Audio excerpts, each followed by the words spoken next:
Hai, Assalamualaikum semua. Macam biasalah, hari tu 10 bulan dah hari terakhir saya kat Yatim. Jadi sekarang saya officially tak ada kerja. Jadi hari ni saya nak ajak korang ikut saya pergi cari kerja. Sebab yelah, allowance yang Abel bagi tu dah habis. Kan dekat cyber, dekat pula dengan track. Jadi waktu allowance masuk, saya terus pergi ke track.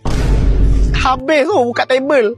Aduh, mana kerja ni, puas cari, tak ada pun kerja. Alamak, cari-cari kerja aku depan Proton lah. Takkanlah Proton Malaysia yang berjaya ni tak nak bekerja kan? Proton. Kak, saya nak cari kerja. Kalau boleh, yang boleh menampung hidup saya yang mewah lah tiap-tiap bulan. Gaji saya tak nak lah. Orang kata mahal sangat. Cukup lah basic 16,000 okey dah. Saya pun Proton Emas je 6 biji kat rumah. Lepas tu saya punya kereta-kereta semua yang mana produk lain pun saya Proton kan. Memang saya modified Proton. Saya Awak memang suka Proton lah. Saya memang cintakan Proton. Akak kenal Harry? Kenal? Harry tu, saya pun kenal dia, sama je. So kalau boleh saya nak kerja lah kak. Boleh, jom lah. Macam gitu je? SPM apa semua kata nak? Tak payah. Pandai cakap Cina? Pandai? Macam mana? Cina?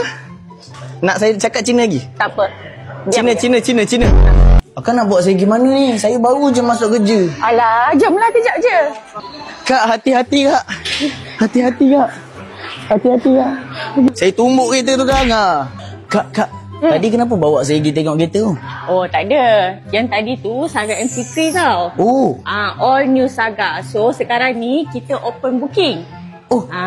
Kiranya orang nak beli dah boleh book sekarang lah? Betul. Booking RM300 untuk 20,000 orang yang pertama akan dapat limited edition touch and go card dengan free service 1 tahun.